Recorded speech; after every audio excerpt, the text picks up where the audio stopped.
লগতে আমাৰ বটদাৰ মৰিয়া চৌগন, তেখেতৰ পৰিবাৰ, তেখেতৰ কন্যা, তেখেতৰ আত্মীয় ভগ্নী সকলোলৈ শ্ৰদ্ধা নিবেদন কৰিছোঁ।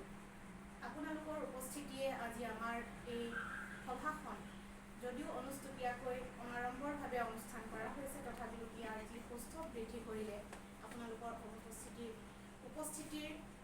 কেতিয়াও এয়া সম্ভৱ নকৰিলেহেঁতেন। আপোনালোকৰ উপস্থিতিয়েহে আমাক এই সফলতালৈ লৈ গ'ল। গতিকে আপোনালোকলৈও সশ্ৰদ্ধ প্ৰণিপাত জনাইছোঁ আৰু ধন্যবাদ জ্ঞাপন কৰিছোঁ। ডক্টৰদাৰ মাতৃ তথা আমাৰ সকলোৰে মাতৃ দেৱীলৈও সশ্ৰদ্ধ প্ৰণাম জনাইছোঁ, আপোনালৈও ধন্যবাদ জ্ঞাপন কৰিছোঁ। লগতে আমাৰ নগৰ শিক্ষাখণ্ডৰ বিদ্যালয়সমূহৰ প্ৰধান ছাৰ বাইদেউসকল, আপোনালোকেও যথেষ্ট কৰ্মব্যস্ততাৰ মাজত আজি মাৰ্চৰ শেষৰ দিন প্ৰত্যেকেই জানো কামৰ হেঁচাত আমি দুখ খাই আছোঁ। আপোনালোকে দেখিছে নিশ্চয়, ময়ো কামৰ মাজে মাজেই আকৌ গুচি গৈছোঁ, অনুষ্ঠানটোত সম্পূৰ্ণ ভাগ ল'ব পৰা নাই। তথাপিতো আপোনালোকে ইমানখিনি সময় ডক্টৰদাৰ প্ৰতি থকা মৰম, ভালপোৱা, শ্ৰদ্ধা যাচিবৰ কাৰণে এই কৰ্মময় জীৱনৰ শেষ মুহূৰ্তত আমাৰ অংশীদাৰ হ'ল।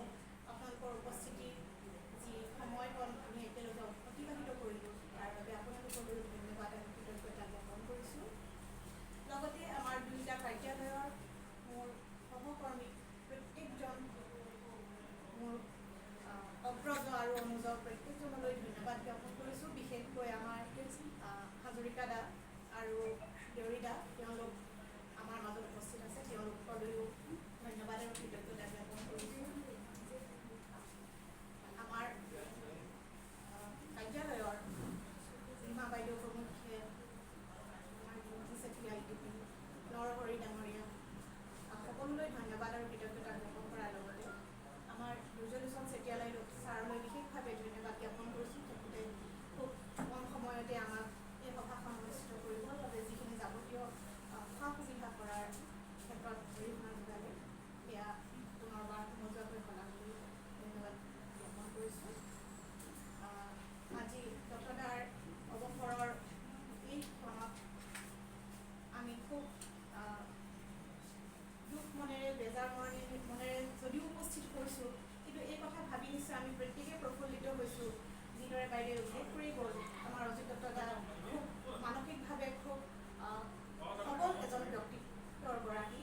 তেখেতে ৰাতিপুৱাই আহি কৈছে যে, জাহ্নৱী তুমি বিদায় সভাত অনবৰতে কান্দি থাকা, আজি যদি কান্দা মই মোৰ কান্দোনটো কেনেকৈ ৰখাম, সেইকাৰণে মই প্ৰেক্টিচ কৰি আহিছোঁ। আজি ঘৰৰ পৰা মই নিজক বুজাই আহিছোঁ মই আজি নাকান্দো বুলি।